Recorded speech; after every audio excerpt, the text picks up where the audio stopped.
Eu estava vendo uma reportagem que você fez uma entrevista em janeiro, né? Acho que foi 5 de janeiro desse ano, em 2022. Eu fiquei muito impressionada porque você fez algumas previsões muito certeiras ali, né? Em relação a um conjunto de preocupações, né? Quando você foi perguntado ao conjunto de preocupações que os investidores deveriam ter no ano de 2022. Vou pontuar aqui para o telespectador entender aqui essa previsão muito certeira. Primeiro, você disse que seria a nova variante do vírus, do coronavírus, né? Segundo, inflação. Terceiro, preço da energia.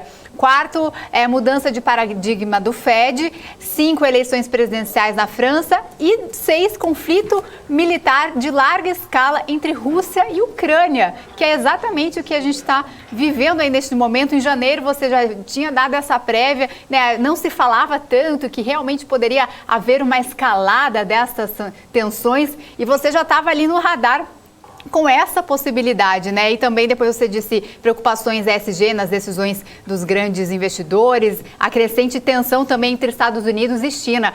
Agora, né, já com essa que você teve essas previsões e inclusive essa número 6 entre Rússia e Ucrânia muito certeira, você acha que esse conflito tem um peso ainda maior aí, né, no decorrer do ano com os investidores e também precisamos ficar atentos aí para uma possível tensão entre Estados Unidos e China a partir desse conflito que a gente vive hoje? Sim, olha, como eu gostaria de me ter enganado, infelizmente parece que acertei aí em alguns pontos. Sim, este conflito de certa forma já se vinha a antecipar. Os movimentos de tropas dentro da Rússia e o acumular de grandes recursos junto da fronteira com a Ucrânia e também na Bielorrússia já vinham a ocorrer há algum tempo, por isso esperava-se algo assim deste género. É uma questão muito interessante.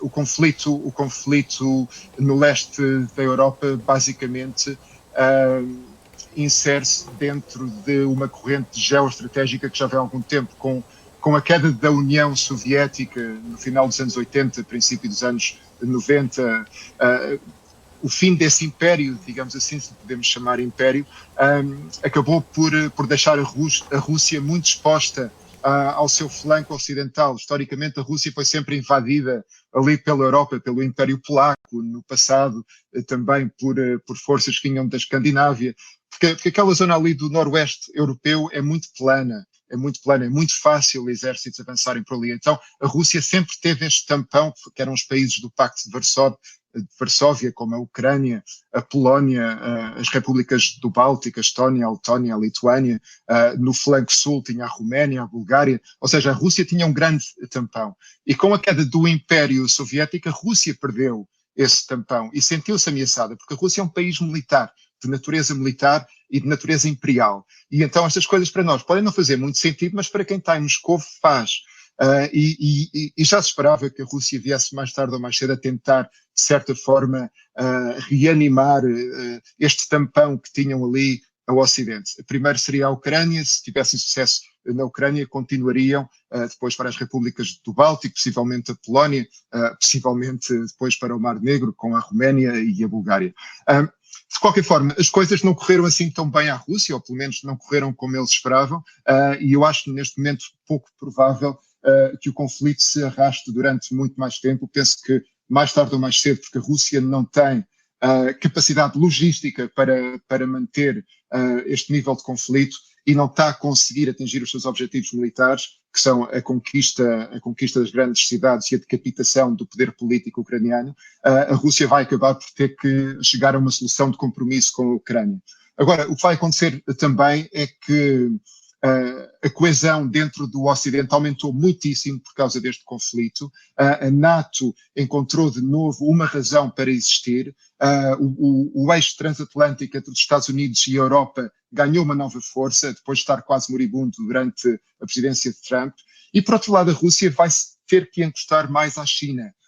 E então esta dinâmica vai se encaixar muito bem naquela que é a grande corrente geoestratégica do nosso tempo, que é o conflito latente entre os Estados Unidos e a China. E vamos ter então, a meu ver, um bloco ocidental que vai incluir os países da Europa, da NATO e da União Europeia e outros países como por exemplo a Ucrânia, eu penso que se vai manter dentro da esfera, embora não pertencendo à NATO, e os Estados Unidos, o Canadá, etc.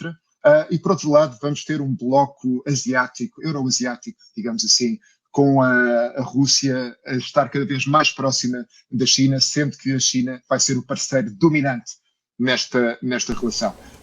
Isto vai ter consequências a nível do equilíbrio geopolítico global, com certeza que vai ter consequências a nível da economia, porque com esta nova situação, com este novo cenário, aquilo que temos falado muito, que é a repatriação da cadeia logística, ou seja, pararmos de abrir fábricas na China para produzir mais barato. Eu penso que muita dessa cadeia logística vai ser repatriada para o Ocidente.